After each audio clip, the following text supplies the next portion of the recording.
नमस्कार, आप देख रहे हैं GNT और वोट फॉर गुड लेकर हाजिर हूं मैं आपके सामने गीतिका पंत। अभी की बड़ी खबर आई है कि भोजपुरी सिंगर और एक्टर पवन सिंह बीजेपी ने पार्टी से निष्कासित उन्हें कर दिया है।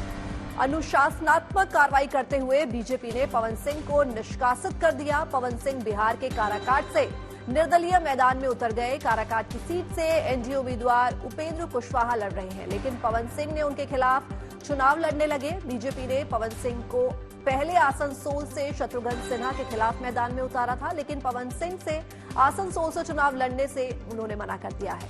तो इस वक्त की बड़ी खबर, भोजपुरी एक्टर जो है पवन सिंह उपेंद्र कुशवाहा के खिलाफ लड़ रहे थे वो चुनाव।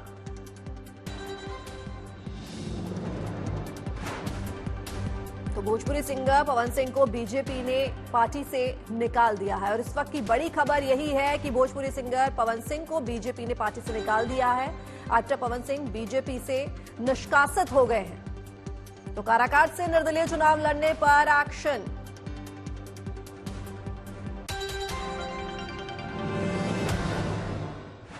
तो चुनावी मौसम में रैलियों और प्रचार के साथ साथ नेता और उम्मीदवार लगातार भगवान के दर पर हाजिरी लगा रहे हैं, देवी देवताओं के दर्शन पूजन कर रहे हैं और जीत की दुआएं मांग रहे हैं। इसी कड़ी में ये 4 तस्वीरें आपके टीवी स्क्रीन पर, जहां वाराणसी में संकट मोचन मंदिर में योगी आदित्यनाथ और मोदी ने जीत का आशीर्वाद लिया, तो वहीं सीएम योगी आदित्यनाथ ने काल भैरव मंदिर और काशी विश्वनाथ मंदिर में पूजा अर्चना की। तो वहीं कांग्रेस नेता प्रियंका गांधी के पति बिजनेसमैन रॉबर्ट वाड्रा ने दिल्ली में हनुमान मंदिर में दर्शन करते हुए नजर आए। तो वहीं तिरुपति में तेलंगाना के सीएम रेवंत रेड्डी परिवार सहित बालाजी के दर्शन करते दिखे। तो ये 4 तस्वीर आपके टीवी स्क्रीन पर आप देख सकते हैं कि किस तरह से मंदिर मंदिर जा रहे हैं सभी नेता और जीत के लिए पूजा अर्चना कर रहे हैं, प्रार्थना कर रहे हैं।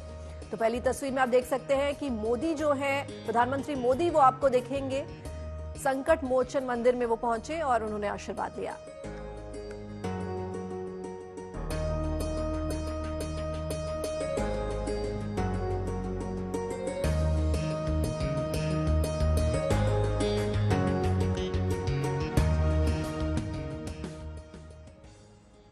हिमाचल की मंडी लोकसभा सीट सुर्खियों में है क्योंकि यहां कांग्रेस और बीजेपी उम्मीदवारों के बीच प्रचंड जुबानी जंग छिड़ी हुई है।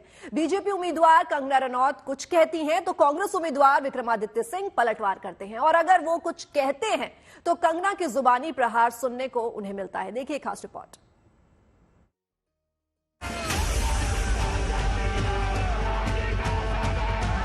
और दूसरी तरफ विक्रमादित्य महाचोर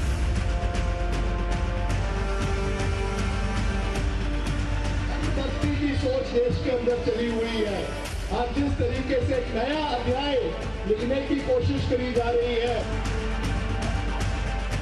हिमाचल प्रदेश की मंडी सीट पर आमने सामने खड़े विक्रमादित्य सिंह और कंगना रनौत के बीच जुबानी तकरार कम होने का नाम नहीं ले रही है।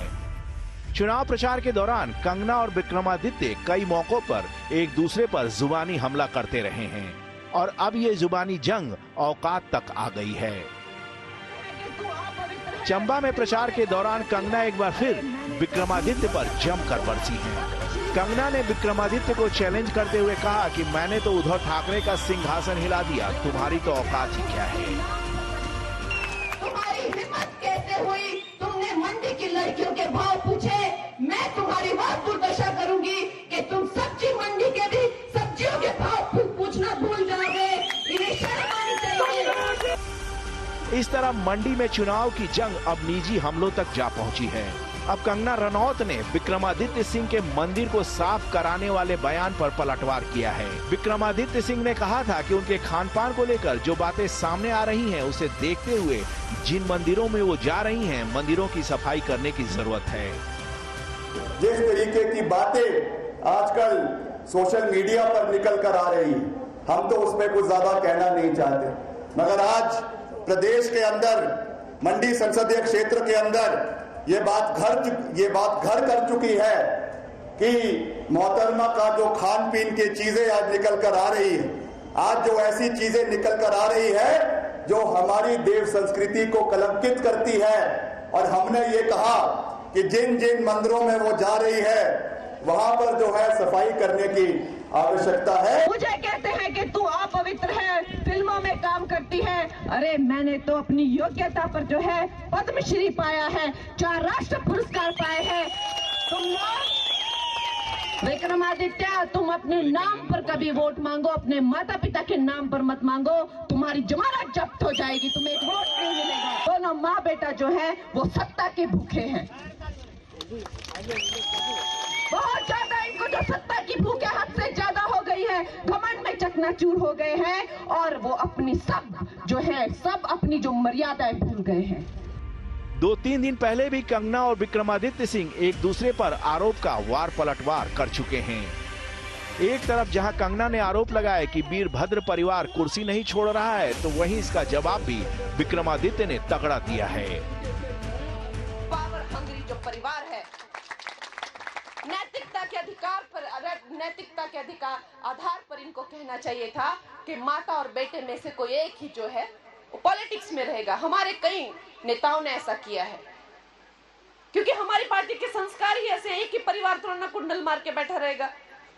सुक्खू जी को खुद कहना चाहिए था कि भाई एक बेटी सामान्य परिवार से अगर आना चाहती है तो क्या हमारे दिल इतने छोटे हो गए, क्यों हम किसी और को खड़ा करेंगे? भाई ऐसा थोड़ा ना कि एक ही परिवार।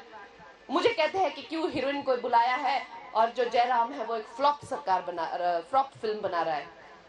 अरे सुक्खू जी, जयराम जी ने डंके की चोट पर 5 साल स्थिर सरकार चलाई, आपने 15 महीने में दम तोड़ दिया, फ्लॉप सरकार हो गई आपकी।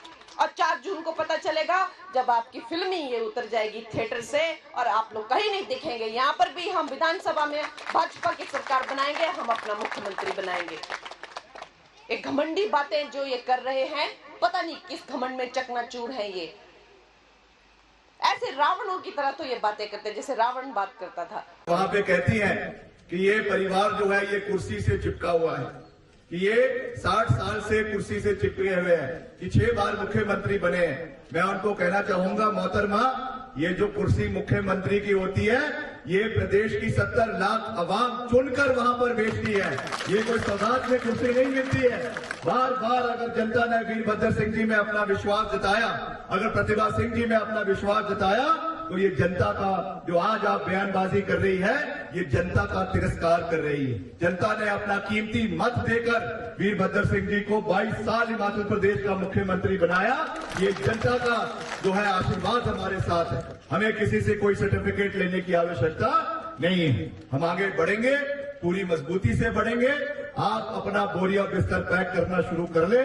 10 दिन का समय रह गया है, इसके बाद बंबई जाने की तैयारी करें, क्योंकि हिमाचल में केवल और केवल विकास की बातें होगी, केवल और केवल हिमाचल के मुद्दों की बात होगी। हिमाचल को कैसे हमने विकसित करना है उसके बारे में बात होगी। दुख मुझे इस बात का है कि 1 महीने का कैंपेन हुआ, एक बार भी मोहतरमा ने अपना विजन लोगों के बीच में नहीं रखा कि वो करना क्या चाहती हैं, इस इलाके के लिए उनकी सोच क्या है, क्या वो हमारी महिलाओं के लिए करना चाहती है, क्या वो हमारे इलाके के सड़कों के बारे में करना चाहती है, क्या वो हमारे टूरिज्म के बारे में कहना चाहती है। उस बारे में एक शब्द उनके मुंह से नहीं निकला, केवल और केवल मोदी जी का गुणगान करते रहती है। हिमाचल प्रदेश की मंडी लोकसभा सीट पर 1 जून को मतदान होना है। जैसे जैसे मतदान की तारीख पास आ रही है, इस सीट से चुनाव लड़ रहे दोनों प्रमुख उम्मीदवार बीजेपी की कंगना रनौत और कांग्रेस के विक्रमादित्य सिंह लगातार एक दूसरे पर निजी हमले कर रहे हैं, जिसकी ये बानगी हमने आपको दिखाई। जाहिर है कि जब जुबानी जंग इतनी तगड़ी है तो चुनावी जंग में टक्कर प्रचंड होगी। मंडी से धर्मवीर के साथ bureau report, good news today. और आइए अब डाल लेते हैं एक नजर हमारे खास सेगमेंट ये पब्लिक है।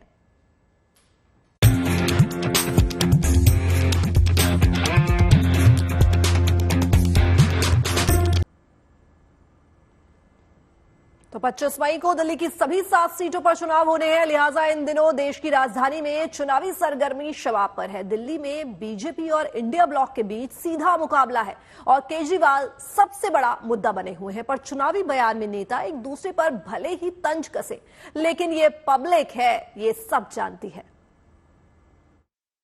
ओ पत्थर पत्थर पूजन वाला ऊपर साज रहा है, राम विरोधी के छाती पर डंका बाज रहा।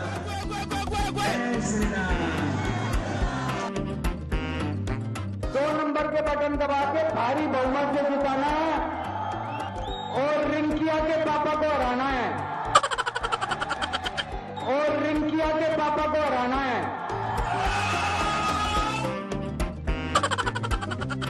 रिंकिया के पापा को हराना है। रिंकिया मतलब बिटिया।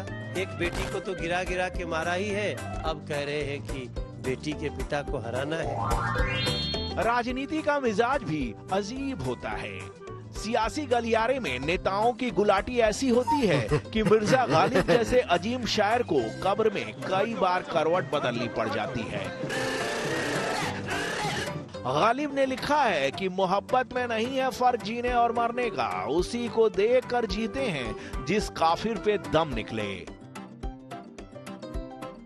अपने केजरीवाल जी गालिब के इस शेर के साक्षात मूर्तिमान स्वरूप हैं। कभी कांग्रेस को कोस कर अपनी सियासी दुकान सजाई थी, अब पंजा पर बटन दबाने के लिए रिंकिया के पापा की खुलेआम हजामत कर रहे हैं। उत्तर पूर्वी दिल्ली से कांग्रेस उम्मीदवार कन्हैया कुमार के पक्ष में रोड शो करने निकले केजरीवाल ने कांग्रेस के लिए जो दरिया दिली दिखाई, उसकी गहराई में बड़े बड़े राजनीतिक विश्लेषक तैराकी भूलकर डूबते उतराते नजर आए। और रिंकिया के पापा को हराना है। आखिरी में बस एक ही लाइन बोलूंगा, ये कन्हैया है, यहां से खड़े हो रहे हैं।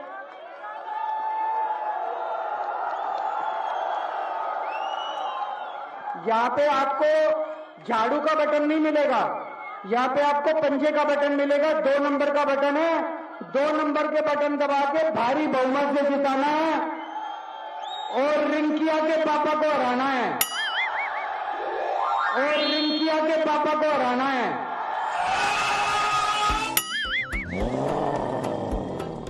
रिंकिया के पापा को हराने का दैवीय आह्वान कर केजरीवाल ने कन्हैया कुमार को ऐसे आगोश में भर लिया मानो कुंभ में बिछड़े दो भाई अरसे बाद दोबारा मिले हों।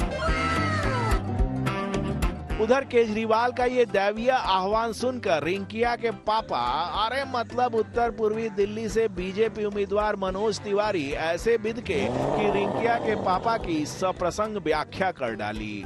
रिंकिया के पापा मतलब बेटी का पिता। तो जब बेटी का ही नहीं वो समर्थक है तो बेटी के पिता को कैसे वो जीतता हुआ देखेगा। अरविंद केजरीवाल बेटियों के और बेटियों के पिता दोनों के दुश्मन हो चुके हैं।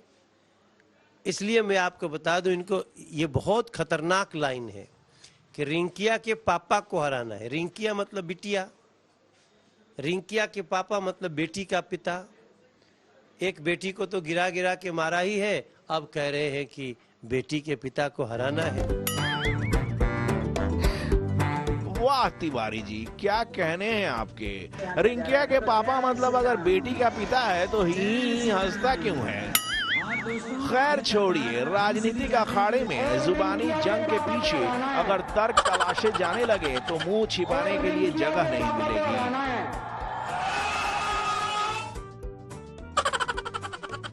अरविंद केजरीवाल मानसिक रूप से दिवालिया हो चुके हैं और पिछले 4-5 दिन में जो घटनाएं घटी है वो चारित्रिक रूप से भी दिवालिया हो चुके हैं।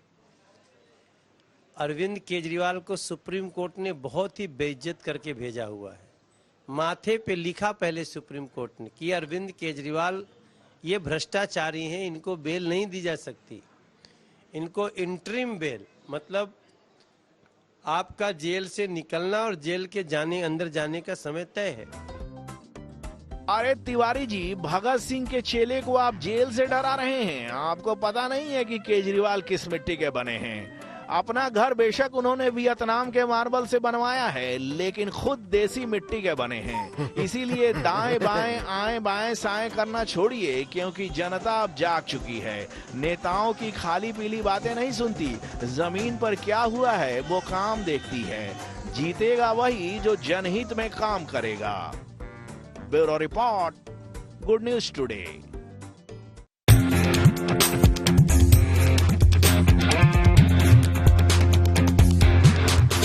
राजनीतिक विश्लेषक प्रशांत किशोर ने लोकसभा चुनाव और मोदी सरकार को लेकर कई भविष्यवाणियां की हैं। इंटरव्यू के दौरान प्रशांत किशोर ने मोदी सरकार की धमाकेदार शुरुआत का दावा किया है। साथ ही तीसरे कार्यकाल में पेट्रोलियम प्रोडक्ट्स को जीएसटी के दायरे में लाने की उम्मीद जताई है।